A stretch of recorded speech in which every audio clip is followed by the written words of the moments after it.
Programme میں ایک بار پھر خوش آمدید. ہم ہیں اس وقت موجود ہیں بلیسڈ فرائیڈے ود استاذہ نکہت ہاشمی کی سیٹ پر. الحمدللہ ایک اور مہمان طیبہ جی ہمیں جوائن کر چکی ہیں آن سیٹ. انشاءاللہ ان سے بھی بات چیت کا سلسلہ ہوگا. استاذہ بریسٹ فیڈنگ پہ بات کر رہے تھے اور آپ نے کافی اہم طرف توجہ دلائی. اب میں دوبارہ وہ سوال پوچھنا چاہتی ہوں, وہ مائیں جو بچوں کو دودھ نہیں پلا پاتی, اس حوالے سے اسلام کیا گائیڈ لائن دیتا ہے؟ فائزہ, یہ پہلو ایسا ہے جس کا جائزہ لینے کی بہت ضرورت ہے, کیونکہ ہماری بہت بڑی تعداد ہے جو دودھ نہیں پلاتی. تو پہلی بات تو یہ ہے کہ کیا اسلام اس کی گنجائش دیتا ہے کہ کوئی دودھ نہ پلائے, اور یہ ہے کہ اس کے دودھ نہ پلانے کے عذر کو تسلیم کر لے؟ تو ایسا ہے, جینوئن عذر کو تسلیم کیا جاتا ہے. تو اس میں یہ ہے کہ پہلی بات تو اس میں یہ ہے کہ اکیلی عورت یہ ڈیسیژن نہیں لے سکتی کہ وہ بچے اسے کہ وہ دودھ نہ پلائے. اس کے لیے شوہر بیوی کا مشترکہ مشورہ ضروری ہے. اگر وہ دونوں یہ دیکھیں کہ وہ یعنی ماں کی صحت ایسی نہیں یا کوئی اور ایسے مسائل ہیں جس کی وجہ سے, ریزن ہے کہ پروفیشنل ورکنگ ویمن ہیں اور ان کے پاس اتنا وقت نہیں ہوتا, تو یہ بھی ایک بہت بڑی ریزن بنتی ہے کہ بچوں کو پھر بہت مشکل ہو جاتی ہے بیبی سیٹنگ کرنے میں کہ کس طرح سے مائیں وہ وقت نکالیں. اس وجہ سے بھی بہت ساری مائیں جو ہیں وہ فائزہ, میرا خیال ہے کہ ہم پہلی بات کا جائزہ لے لیں, کیونکہ یہ بذات خود پروفیشنلی یعنی انہیں کیا کرنا چاہیے الگ ایک موضوع ہے. اور اگر ہم یہ دیکھنا چاہیں کہ اسلام اس کی اجازت دیتا ہے یا نہیں دیتا, تو ایسا ہو سکتا ہے اگر جینوئن ریزن ہو تو دونوں کے مشورے کے ساتھ, اور پھر یہ کہ طبیب کیا کہتا ہے, ڈاکٹر کیا کہتا ہے اس بارے میں. ڈاکٹرز کی رائے ضرور لینی چاہیے کہ کیا واقعی ایسا عذر ہے جس کی وجہ سے دودھ پلانے کو ترک کر دیا جائے. دوسری بات یہ ہے کہ آپ نے جو بات کہی کہ یعنی کسی کا پروفیشن آڑے آتا ہے, کسی کی ہیلتھ آڑے آتی ہے, کسی کے دیگر مسائل آڑے آتے ہیں, تو مجھے پروفیشن کے حوالے سے بھی ضرور بات کرنی ہے. اس میں کوئی شک نہیں کہ پروفیشنل لائف ایک ٹف لائف ہے, اور عورت کے لیے خاص طور پر جب وہ ماں بنتی ہے بہت زیادہ مشکل ہو جاتی ہے.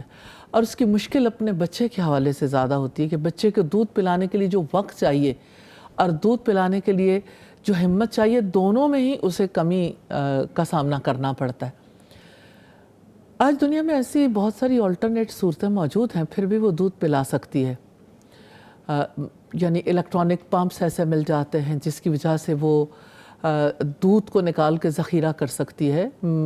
یعنی اس کے لیے باقاعدہ طور پر اسے سیفلی رکھا بھی جا سکتا ہے, اور یہ ہے کہ پھر رائٹ ٹیمپریچر پر بچے کو دیا بھی جا سکتا ہے.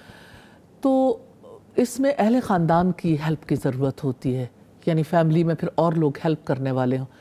اور ایسا بھی ہو سکتا ہے کہ یعنی بچہ اگر ماں کے ساتھ ہی ہے, کتنے ہی ادارے ایسے ہیں جہاں پہ بچوں کے لیے سہولت موجود ہوتی ہے, یعنی کڈز کارنر ہے یا کوئی اور ایسا سلسلہ ہے, تو اس میں ایسا ہو سکتا ہے کہ یعنی بچے کی ماں کو اگر وقت مل جائے فیڈ کروانے کے لیے, اور وقت دینا چاہیے, تو اس کو جو ہے وہ فیڈ کروانے کا موقع دیا جائے.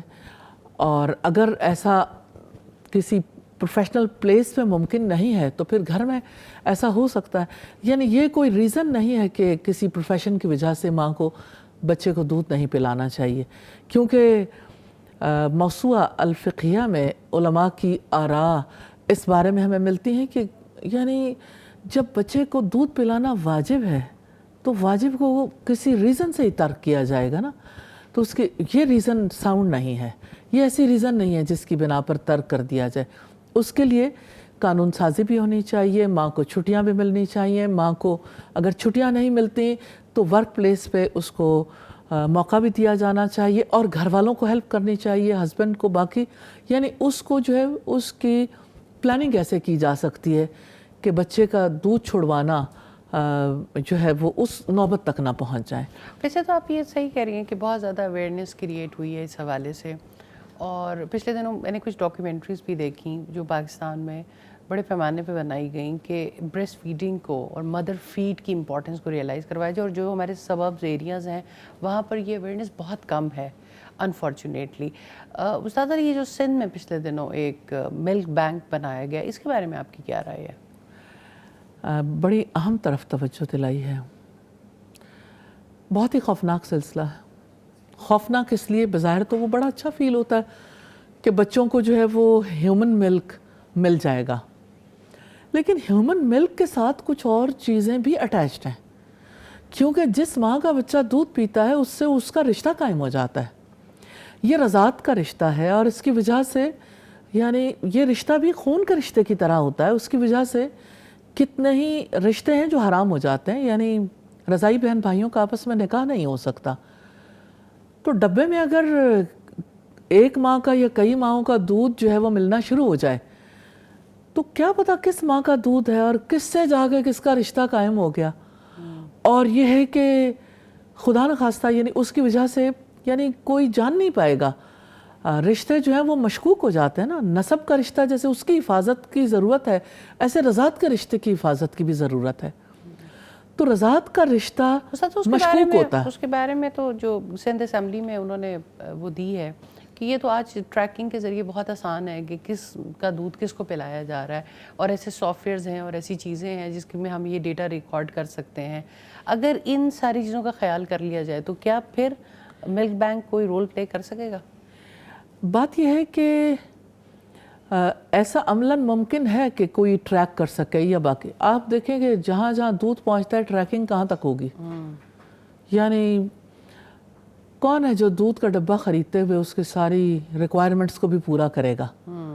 اور بچے کا دودھ ایوری ٹائم خریدا جائے گا تو اگر ایک مہینے میں کتنے ڈبے استعمال ہو اور کتنی مائیں ایڈ ہو رہی ہیں، اور پھر یہ کہ 2 سال تک جب اس نے دودھ پینا ہے تو آپ سوچیں کہ یعنی کھلارا کتنا بڑا ہے نا، کہ اس کو جو ہے نا کون پورا کرے گا، اور اس کی وجہ سے نقصانات کتنے زیادہ ہیں۔ اور جب یہ بات ہے کہ آپ کسی فاسق ماں کا دودھ نہ پلائیں کیونکہ بچے کے اخلاق کے اوپر اثر پڑتا ہے، تو آپ مجھے یہ بتائیے کہ وہ دودھ جو یعنی ہیومن ملک کے طور پر آ رہا ہے وہ کن ماؤں کا ملک ہے؟ وہ جس ماں کا ملک ہے اس کے اخلاق و کردار کیسے، کیا اس کے بھی ٹریک کر لیں گے، اس کا بھی پتہ چلا لیں گے، اس کے جو اثرات بچے پر مرتب ہوں گے کتنا یعنی ہاربل ریزلٹس آ سکتے ہیں۔ آپ نہیں جانتے کہ کون کس طرح کی عادات کا حامل ہے، اور آنے والے مستقبل میں انسانیت کتنے بڑے کرائسس کا شکار ہونے کے لیے جا رہی ہے۔ تو جیسے پہلے ہمارے یہاں پہ ابھی میرے چند دن پہلے کسی سے بات ہو رہی، تو جس طرح لوگ باہر ممالک میں جاتے ہیں، رہائش بھی اختیار کرتے ہیں اور وقتی طور پر بھی جاتے ہیں، تو مجھ سے اس تکلیف کا کوئی بہت اظہار کر رہا کہ بالکل لوگ بسم اللہ پڑھ کے حرام چیزیں کھا لیتے ہیں۔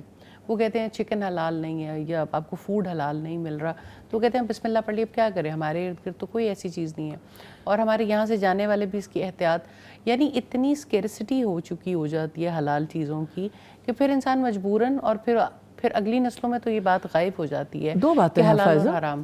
جی 2 باتیں ہیں، ایک تو یہ ہے کہ حلال و حرام کی کو ایجوکیٹ نہیں کیا گیا ہماری سوسائٹی میں، کس کریکلم کا حصہ ہے؟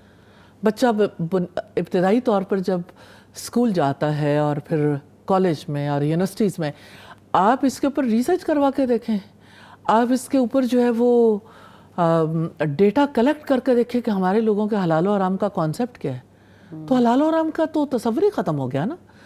اب یعنی لوگ ہمارے یہاں کسی نان مسلم کنٹری میں نہیں، ہمارے یہاں یہ کانسیپٹ کتنا زیادہ پایا جاتا ہے کہ جو چیز ہمارے ملک میں آ گئی وہ حلالی ہوگی، جو آپ کے کسی ڈپارٹمنٹل سٹور میں ریک پہ پڑی وہ حلالی ہوگی، یعنی یہ کوئی سٹینڈرڈ ہے حلال و حرام کے پرکھنے کا؟ اچھا دوسری بات یہ ہے کہ بسم اللہ پڑھ کے کوئی حرام چیز حلال ہو جاتی ہے؟ اصل بات مطلب بسم اللہ پڑھ تو اس چیز کو آپ یعنی وہ حلال کرنے کے لیے نہیں ہے، بلکہ اللہ تعالیٰ کا شکر ادا کرنے کے لیے اور اس کی بڑائی بیان کرنے کے لیے، وہ اس مقصد کے لیے نہیں ہے کہ حرام چیز حلال ہو جائے۔